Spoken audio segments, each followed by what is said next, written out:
12 लाख तक zero tax देना, income tax करना बहुत बड़ी बात है। के लिए भी बहुत, इसमें आपके लिए भी बहुत बहुत बधाई हो, आप भी उसमें से आते हैं। अब रोहित को कोई टैक्स नहीं देना पड़ेगा, अब रोहित आपके चेहरे पर मुस्कान बड़ी हो सकती है। देखिए, इसके साथ में हर डिस्ट्रिक्ट में कैंसर केयर सेंटर खोलने की बात करी गई है। विपक्ष कह रहा है कि SC/ST महिलाओं की या SC/ST की याद इसलिए आई क्योंकि 240 पर अब की टिका दिया था। आदिवासी दलित विरोधी आप लोग हैं। ये लोग वही लोग हैं जिन्होंने एक दिन पहले आदरणीय प्रेसिडेंट द्रौपदी मुर्मू जी को बेचारा कहा था। इस चीज को आप क्यों इतना सीरियसली लेते हैं? सुबह मैं बताऊं, कांग्रेस ही नहीं सीरियसली ले रही आज। राहुल गांधी कह रहे हैं अरबपतियों का बजट पेश कर दिया आप लोगों ने। एक्चुअली राहुल गांधी को पता नहीं है कि ये जो बजट है वो फाउंडेशन रखता है विकसित भारत का। 5 बड़ा ऐलान बिहार के लिए।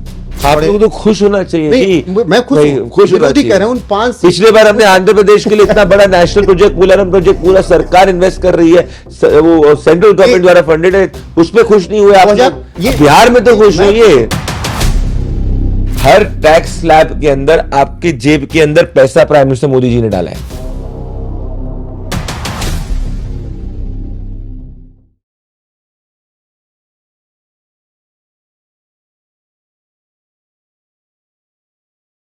नमस्कार, स्वागत है आप सभी का NF न्यूज पर। मैं हूं आपके साथ रोहित। मोदी सरकार का तीसरा कार्यकाल इस वक्त चल रहा है और तीसरे कार्यकाल का जो बजट आया वो इस वक्त चर्चाओं में है। चर्चाओं में क्यों है? टैक्स स्लैब की वजह से। इसके अलावा भी इस बजट में बहुत कुछ खास हुआ है। ऐसे में मेरे साथ बीजेपी के प्रवक्ता प्रदीप भंडारी जी बजट पर चर्चा करने के लिए मौजूद हैं। बहुत बहुत स्वागत सर आपका। बहुत बहुत धन्यवाद रोहित, आपके पॉपुलर NF न्यूज पे जोड़ने के लिए बहुत बहुत धन्यवाद। सर, सबसे पहला सवाल, आपको इस बजट से कुछ राहत हो रही है?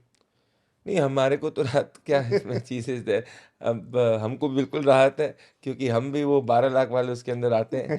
तो हमें आप कह सकते हैं कि हम भी उन खुशनसीब लोगों में से हैं, मिडिल क्लास के, जिनको इस वक्त प्रधानमंत्री नरेंद्र मोदी जी की सरकार ने, निर्मला सीतारमण जी ने 12 लाख तक जीरो टैक्स देना, इनकम टैक्स करना बहुत बड़ी बात है। याद करिए 2013-14 के अंदर 2.5 लाख के ऊपर, 2-2.5 लाख के ऊपर टैक्स होता था। फिर धीरे धीरे धीरे हम लोग ने स्लैब को बढ़ाई और प्राइम मिनिस्टर नरेंद्र मोदी ने 12 लाख तक का टैक्स कर दिया। मतलब 12 लाख के नीचे जीरो टैक्स। और ये 90% तक अगर आप देखेंगे इनकम टैक्स के जितने भी पेज हैं वो इसी ब्रैकेट के अंदर आते हैं, विच मीन्स लगभग इस देश में 8 रफली 8.5 करोड़ लोग जो हैं वो टैक्स, इनकम टैक्स पेयर्स हैं। उसमें से 85% to 90% जो है वो 12 लाख से कम उनकी एनुअल इनकम होती है। अब इसमें सोचिए कि अगर वर्किंग कपल है, तो मान लीजिए अगर हस्बैंड वाइफ दोनों वर्किंग है तो दोनों को 12 लाख की छूट है, और अगर बच्चा भी वर्किंग है तो पूरी फैमिली को कितनी बड़ी छूट है। तो ये हिस्टोरिक है। सुबह सब कांग्रेस के प्रवक्ता कह रहे थे 10 लाख भी इम्पॉसिबल है करना, तो प्राइम मिनिस्टर ने किया। कई लोग इसमें कह रहे हैं कि भाई देर से क्यों आए, इसके पहले 2 साल कोविड था तो हमें उस वक्त फाइनेंसिस को मैनेज करना। तो I think what has happened is historic, और ये मिडिल क्लास को हमारी गवर्नमेंट की तरफ से सबसे बड़ा सम्मान और रिस्पेक्ट की बात है। और किन वजहों से ये टैक्स का ये बजट खास है? देखिए, सबसे बड़ी बात जो रोहित जी ये है कि ये जो बजट है वो फाउंडेशन रखता है विकसित भारत का। 11 लाख करोड़ का हम कैपिटल एक्सपेंडिचर कर रहे हैं। मतलब कि जो modern airports, highways, railway stations, infrastructure के जो प्रोजेक्ट्स हैं उसी गति से बढ़ रहे हैं। इनफैक्ट पिछली बार से मार्जिनली ज़्यादा इंफ्रास्ट्रक्चर का स्पेंड है, और कैपेक्स का स्पेंड किसी भी ग्रोइंग इकोनॉमी के लिए अति अनिवार्य होता है। तो पहली बात तो ये है।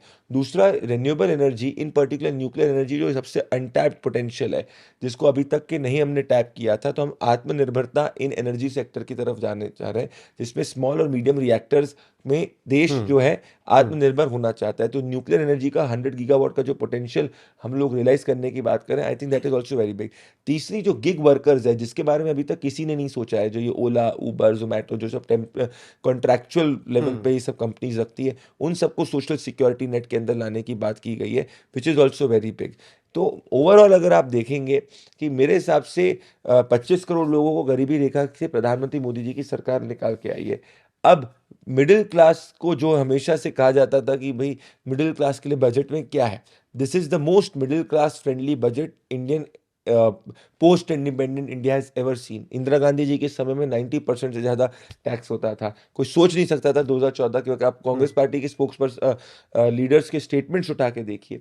पी चिदम्बरम जी क्या कहते थे? पी चिदम्बरम जी कहते थे कि भाई अगर मिडिल क्लास जब ट्विन डेफिसिट से सफ़र कर रहा था, फिजिकल डेफिसिट और करंट अकाउंट डेफिसिट, आप लोग आइसक्रीम जस्ट आपको नहीं मिल रही इसलिए आप लोग को इतनी दिक्कत हो रही है। वो महंगाई जब कांग्रेस के समय 7-7.5% तक थी तब की बात है। तो आज अगर आप इतना पैसा मिडिल क्लास के पॉकेट में डाल रहे हो तो मेरे हिसाब से इससे डिमांड बढ़ेगी और आपका जो ग्रोथ रेट है वो 7-7.5-8% क्रॉस कर जाएगा।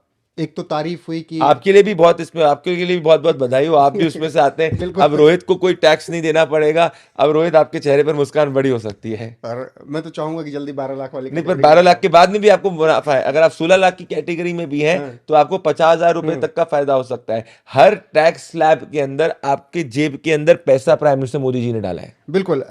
लेकिन एक और इस पूरे बजट में मैंने ध्यान दिया, बुजुर्गों के लिए जो काम किया गया, जी 50,000 की एफडी पे पहले टीडीएस कटता था, नहीं कटता था, अब 1 लाख पे भी नहीं कटेगा। जी, ये भी बहुत बड़ी बात है। और साथ में अगर आप देखें कि पीएम का प्रधानमंत्री आयुष्मान योजना को, आयुष्मान वंदना योजना जो प्राइम मिनिस्टर नरेंद्र मोदी जी ने करी थी, जिसके अंदर 70 साल से किसी भी बुजुर्ग का फ्री इलाज सरकार करेगी। I think PM always respects the elderly और उनकी जो ज़रूरतें हैं उसके प्रति प्रधानमंत्री नरेंद्र मोदी जी की सरकार हमेशा सजग रही है। तो ये भी जो आप कदम बता रहे हैं, this is also a very important step जो नॉन पैन कार्ड होल्डर्स है उनके लिए भी इन पर्टिकुलर। हम यहाँ पर एक और मांग करते हैं। बजट आया, बहुत अच्छा था, लेकिन एक चीज़ और हो जानी चाहिए जब बुजुर्गों के लिए इतना ख्याल रखा जाता है कि रेलवे में जो उनकी सीटों के लिए पहले चीज़ों की व्यवस्था थी वो नहीं हो पाती, और ये मांग मैं लगातार करता हूँ कि उनके लिए सुविधाएं बढ़ाई जानी चाहिए। ये आपका बहुत अच्छा सजेशन है, इसको मैं आगे पास ऑन कर दूंगा। ठीक है, अगला सवाल। इसके अलावा इलेक्ट्रिक कार, मोबाइल, एलईडी, ये इन सब सस्ती हुई, लेकिन जो सबसे ज़्यादा इंपॉर्टेंट रहा, कैंसर की दवाओं को एब्सोल्युटली। सस्ता किया गया। देखिए, इसके साथ में हर डिस्ट्रिक्ट में कैंसर केयर सेंटर खोलने की बात करी गई है। मेरे हिसाब से ये बहुत 100 से ज़्यादा डिस्ट्रिक्ट्स के अंदर कैंसर केयर सेंटर खोलने की बात करी गई है और इसको नेशनली इंटीग्रेट करने का प्रयास किया जाएगा। मेरे हिसाब से ये बहुत इंपॉर्टेंट है क्योंकि हमारे जो टियर 2 टियर 3 टाउन्स के अंदर कई जो हमारे मध्यम वर्ग, लोअर मध्यम वर्ग के परिवार के लोगों को कैंसर जब डिटेक्ट हो जाता है तो उनको सही इलाज प्राइमरी स्टेज पे नहीं मिलता है। और ये जो कैंसर केयर सेंटर्स हैं उसके प्रति बहुत बड़ा एक प्रोमिनेंट स्टेप होंगे। साथ में कई लाइफ सेविंग ड्रग्स जो हैं उन लाइफ सेविंग ड्रग्स से भी ड्यूटी हटा दी गई है, तो उनका भी जो दाम है वो काफ़ी कम हो जाएगा। सो लाइफ सेविंग ड्रग्स और cancer care centres, I think it's a very very transformative step to do with the health care. आप लोगों पे बहुत आरोप लगे कि एससी एसटी के विरोध में जी बहुत रहे, बहुत आरोप लगे इस चुनाव में। जी हालांकि जब बजट आया तो 5 लाख एससी एसटी महिलाओं को 5 साल में टर्म लोन के लिए भी सुविधाएं उपलब्ध कराई देखिए, गई। जितनी भी एस सी महिलाओं को या एस सी से हमारे जो भाई बहन आते हैं वो भी उनको 5 जितना साल में 2 करोड़ का टर्म 2 करोड़ का टर्नओवर है तो ये डबल कर दिया गया है। तो जो पहले था उससे डबल कर दिया गया है। पर एक और आपको मैं डेटा बताऊंगा, अभी ही हाउस होल्ड कंजम्पशन सर्वे आया है जिसके अंदर ये आया है कि पर मंथली एक्सपेंडिचर जो हमारे एस सी हाउस होल्ड्स का हुआ है वो बड़ा है। तो ऐसा हमारे एस सी हाउस होल्ड से जो बच्चे आ रहे हैं, जो लोग हैं, वो ज़्यादा एम्प्लॉयमेंट और फॉर्मल सेक्टर्स के अंदर आ रहे हैं। एक डेटा पॉइंट आपको देना चाहूँगा, पहले जो हमारे ग्रामीण हाउस होल्ड होते थे उनका मेजॉरिटी जो स्पेंड होता था वो सीरियल्स पे होता था। अब आपको पता है जो पहले सिर्फ 50-55% फ्रूट्स एंड वेजिटेबल्स पे स्पेंड किया करते थे अपनी डिस्पोजेबल इनकम में से, अब वो 90-80% तक फ्रूट्स वेजिटेबल्स पे स्पेंड कर रहे हैं। साथ में एग्स, मिल्क, इन सब पे 90% स्पेंड हो रहा है। मतलब कि जो हमारे ग्रामीण क्षेत्र के हाउस होल्ड्स हैं उनके पास डिस्पोजेबल इनकम ज़्यादा है, उनके पास ज़्यादा पैसा आया है जिसका इस्तेमाल वो अपनी डाइटरी हैबिट्स को एक्सपैंड करने में कर रहे हैं। तो जब which is a very very positive sign, और इसीलिए पर कैपिटा एक्सपेंडिचर तो बढ़ा ही है पर कैपिटा कंजम्पशन भी बढ़ा है। तो ये ओवरऑल अगर आप देखेंगे तो मेरे हिसाब से ये एक बहुत पॉजिटिव साइन है। और रूरल एरियाज में जो ग्रोथ रेट है वो अर्बन एरियाज से ज़्यादा है। लेकिन विरोधी कह रहे हैं, विपक्ष कह रहा है कि एससी एसटी महिलाओं की या एससी एसटी की याद इसलिए आई क्योंकि 240 पर अब की टिका दिया था। देखिए, इनको क्या आप कहेंगे, ये लोग वही लोग हैं जिन्होंने एक दिन पहले आदरणीय प्रेसिडेंट द्रौपदी मुर्मू जी को बेचारा कहा था। तो इनकी Poor मंशा lady. जी पुअर लेडी। पुअर लेडी को अगर मैं हिंदी में कहूंगा तो गरीब वस्तु, ऐसा उनको कहा गया था। और अगर इसको मैं लूंगा तो ना बेचारे की भावना से लेकिन देखा गया था। आदिवासी दलित विरोधी आप लोग हैं।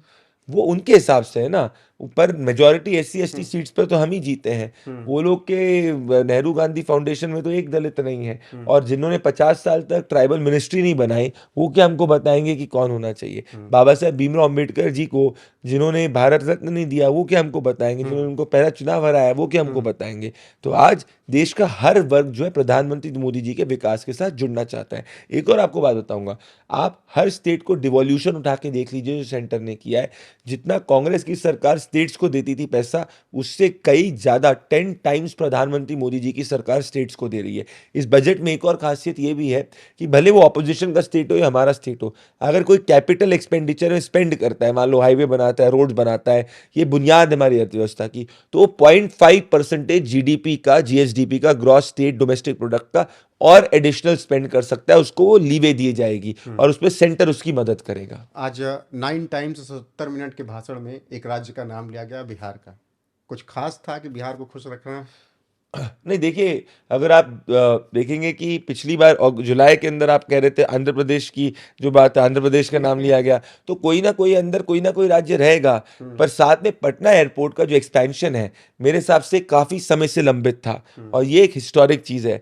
मखाना बोर्ड्स के तहत जो है एक लार्जर इकोसिस्टम बनेगा, और ये प्रोडक्ट जो बिहार का मखाना काफी ज्यादा जाना जाता है, इसको एक बड़ा मार्केट मिलेगा, और वहां पे एक रिपल इफेक्ट होगा, इकोनॉमिक रिपल इफेक्ट। तीसरा, मेरे हिसाब से जो बड़ी बात करी गई है कि बिहार में जो पोटेंशियल अनलॉक होना था अभी तक नहीं हुआ है। ये बजट जो है वो इन्वेस्टमेंट पॉइंट ऑफ व्यू से भी बहुत खास रहेगा। पर एक चीज जिसकी अभी तक बात नहीं कर रहे हैं आप, वो है कि मेडिकल कॉलेजेस के अंदर भी 75,000 सीटें बढ़ाने का प्लान है नेक्स्ट 5 ईयर्स में, विच इज क्वाइट सिग्निफिकेंट। बिल्कुल।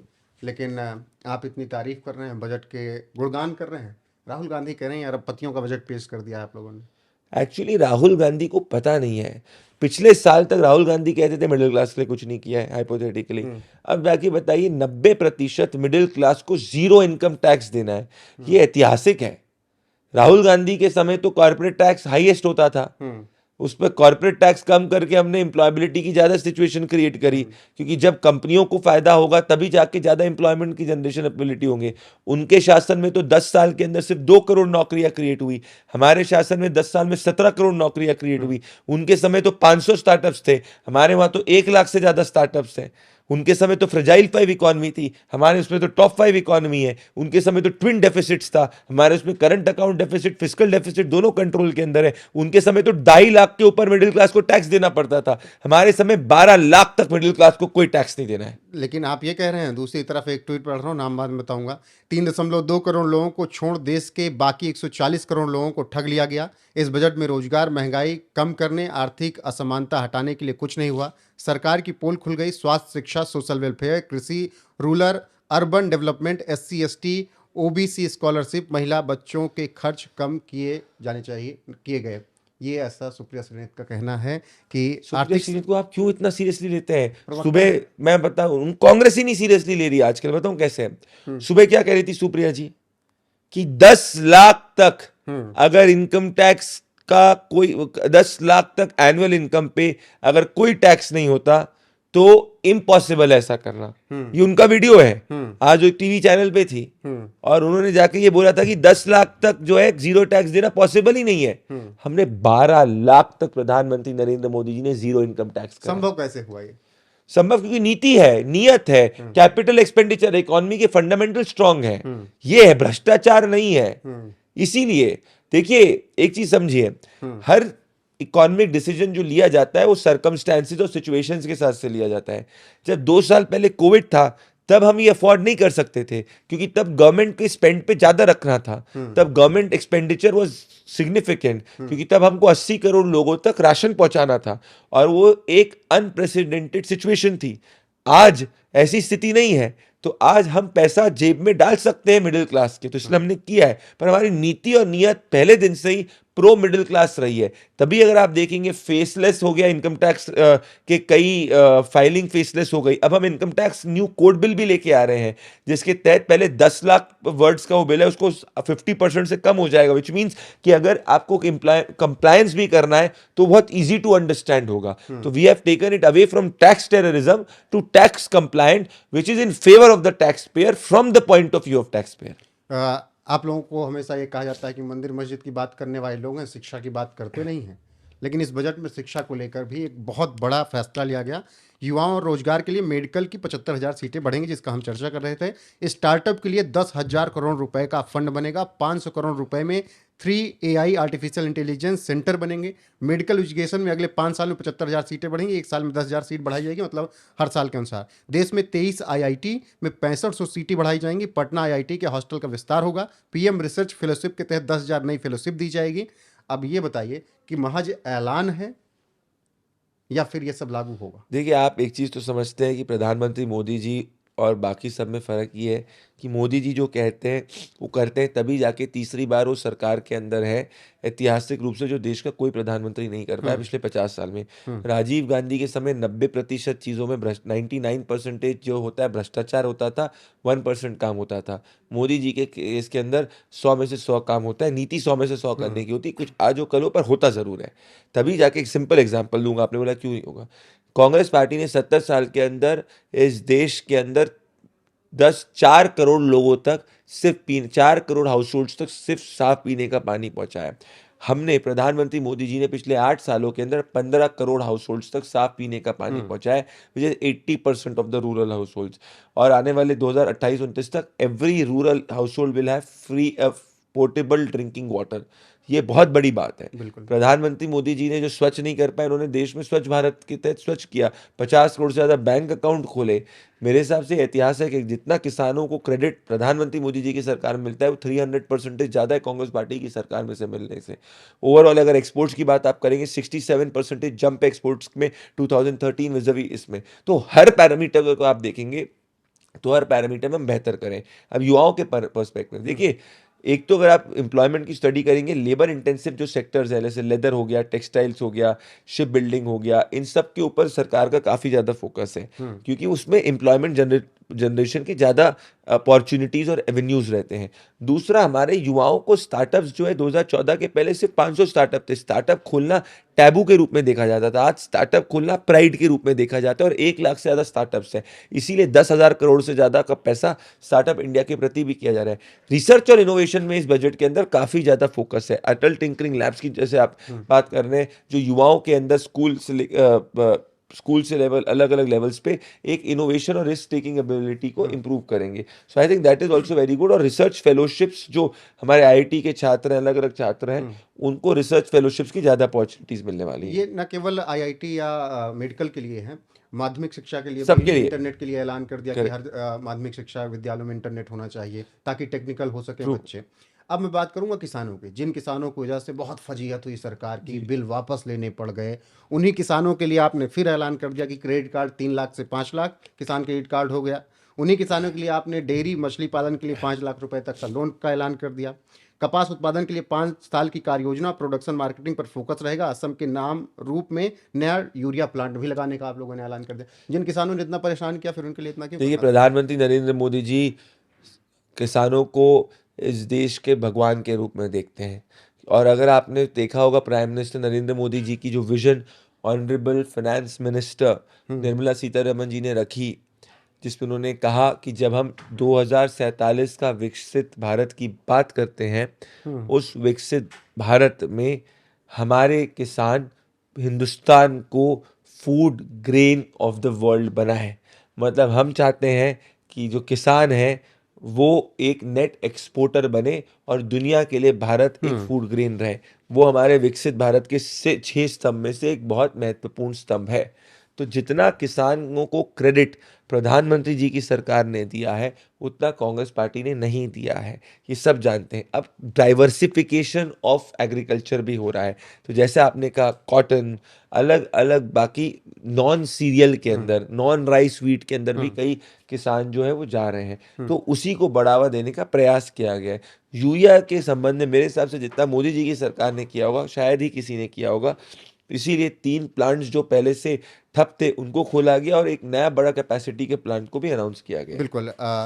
एक और बड़ा फैसला है और चीन पर थोड़ा लगाम लगाने की कोशिश कि भारत के मार्केट में उसकी जो बहुत ज़्यादा पहुंच है वो कम हो। खिलौने का सबसे बड़ा हब भारत को बनाने के लिए प्लानिंग की गई और देश को खिलौना हब बनाया जाए। अभी 64% आयात चीन से होता है और मिलियंस में व्यापार है, तो उसके लिए भी देखिए, ये बजट में बहुत चीजें बहुत बड़ा स्टेप है और इससे बहुत रोजगार के अपॉर्चुनिटीज क्रिएट होंगे। पर अगर आप ट्रैजेक्टरी देखेंगे तो हिंदुस्तान का जो एक्सपोर्ट टॉय सेक्टर के अंदर है वो पिछले कुछ सालों से बढ़ता जा रहा है प्राइम मिनिस्टर नरेंद्र मोदी जी के अंडर में। तो अगर आप इसका डिटेल उठा के देखेंगे तो there has been a remarkable increase of more than 70-80% of the export of toys from India. But इसका ओवरऑल ऑब्जेक्टिव ये हमारा होना चाहिए, जैसे कि आपने कहा है कि हम इसमें एक नेट लीडर बने। सो उसी के संबंध के अंदर हमने टॉय सेक्टर पे बहुत हैवी फोकस करा है, उसी तरीके से लेदर पे भी बहुत हैवी फोकस करा है। सो मैं ये कह रहा हूँ कि देखिए आने वाले 10-15-20 सालों के अंदर 2 तरीके की इंडस्ट्रीज बहुत महत्वपूर्ण होगी। एक वैसी इंडस्ट्रीज महत्वपूर्ण होंगी जैसे जो आर्टिफिशियल इंटेलिजेंस और फ्यूचर टेक्नोलॉजी की होगी, जैसे रेन्यूएबल एनर्जी हो गया, ग्रीन एनर्जी हो गया, न्यूक्लियर हो गया, और दूसरा लेबर इंटेंसिव सेक्टर्स। तो इस बजट में दोनों पे फोकस किया गया है, ये मेरे हिसाब से बहुत इंपॉर्टेंट है। और मैं बार बार कहूँगा हम लोग अभी डाइजेस्ट नहीं कर पा रहे हैं कि जो मिडिल क्लास के लिए अनाउंसमेंट हुआ है कितना ऐतिहासिक है। मतलब आप सोचिए 90% इस देश की मिडिल क्लास, मतलब आपके खुद के ऑफिस में जितने लोग काम कर रहे होंगे आप उनसे पूछिएगा, हम लोग उस तो ये उम्मीद कर रहे थे कि 8 लाख तक का ना आए बस। हाँ, तो आप सोचिए कि 12 लाख तक का नहीं आना, मतलब आपका 80-70% जो ऑफिस है उसको जीरो इनकम टैक्स देना होगा।